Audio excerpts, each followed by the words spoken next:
Premier aspect qui me marque dans cette page d'Évangile, c'est Jésus qui dit « On va me livrer et on va me tuer ».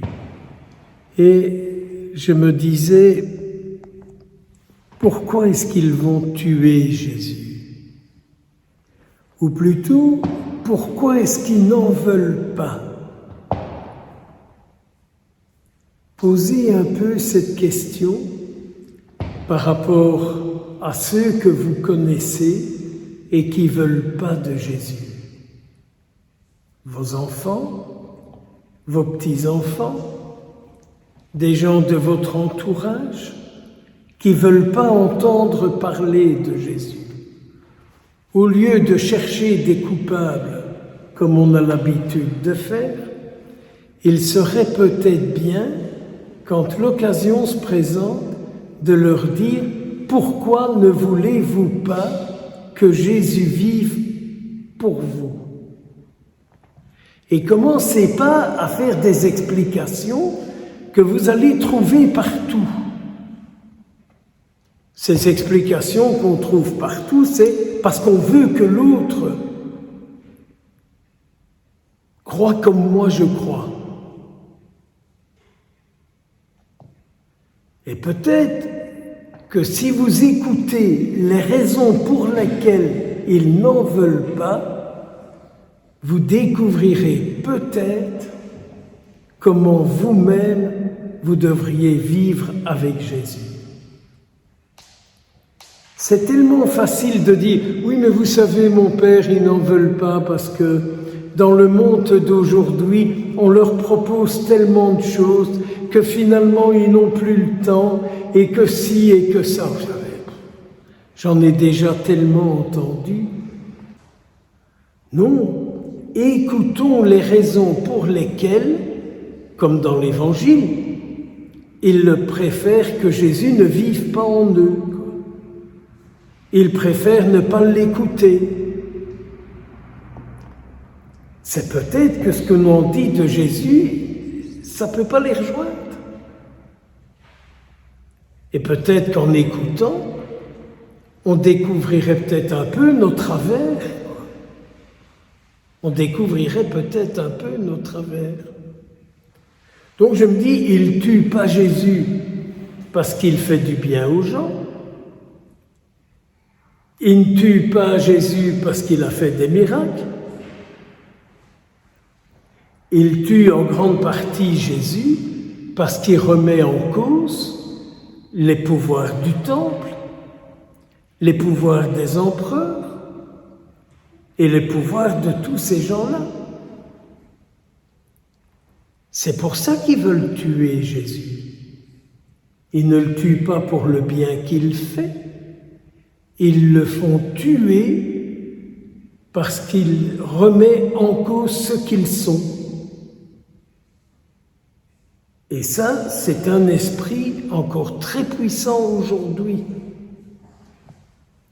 Quand vous n'avez pas envie de vous corriger, vous démolissez celui qui vous corrige. C'est un terrible esprit puissant aujourd'hui. Et je pense, très puissant dans le peuple chrétien. Quand un prêtre ose dire des choses que les gens n'ont pas envie d'entendre, il est mauvais. Je pourrais vous citer beaucoup d'exemples auxquels je suis confronté. Ce que je vous ai dit sur les bougies avant le chapelet, si je le dis face à certaines personnes, je suis parti pour un drame. Je suis parti pour un drame. Un autre exemple, quand je dis devant le Saint-Sacrement, méditez l'Écriture sainte, ne récitez pas le chapelet, je sais bien que ça continue quand même et qu'on le fait plus ou moins en cachette. Et je pourrais comme ça citer plein d'autres exemples. On ne fait que ce qu'on a envie de faire. On ne fait que ce qu'on croit. Regardez un autre exemple. Jusqu'à présent, je ne vous ai pas vu que vous le faisiez.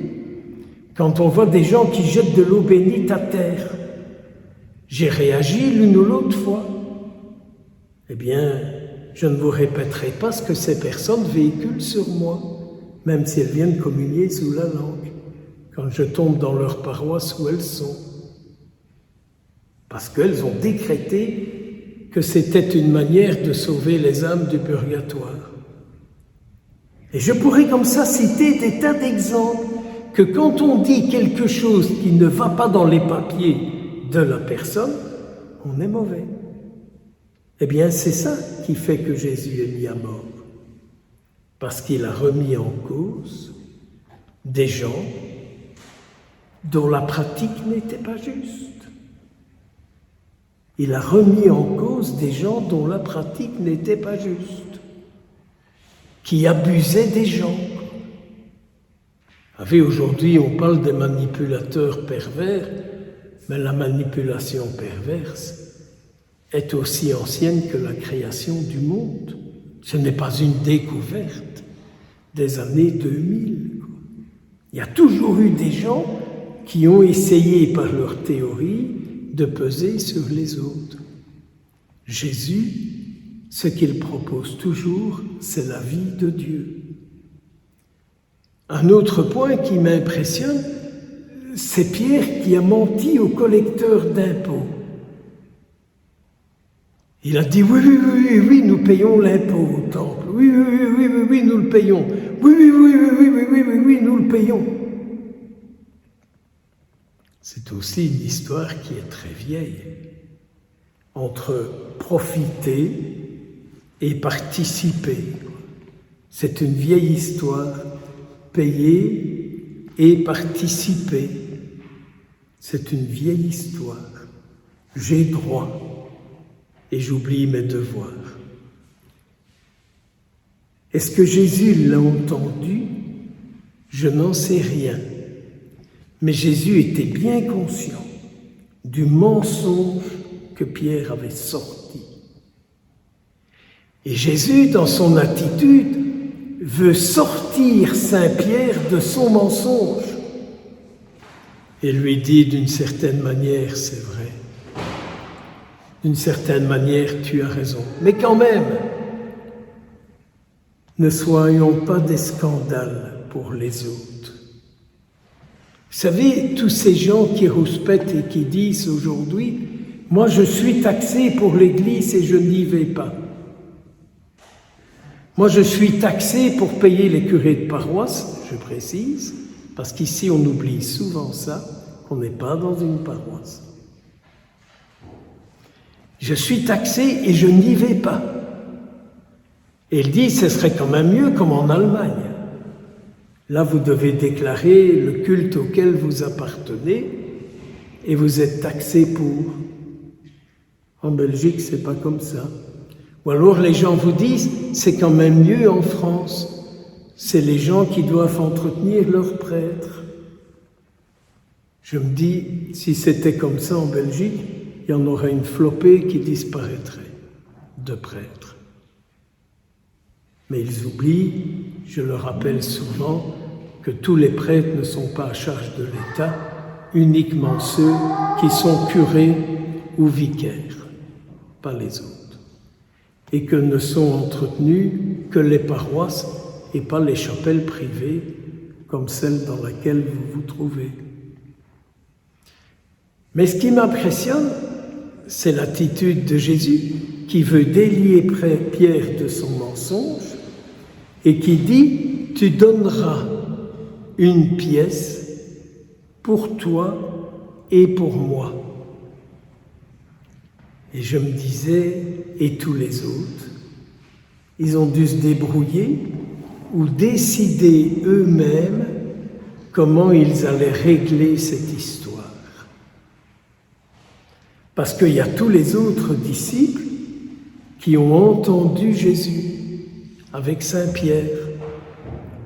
Comment est-ce que eux, ils auront réglé cette histoire?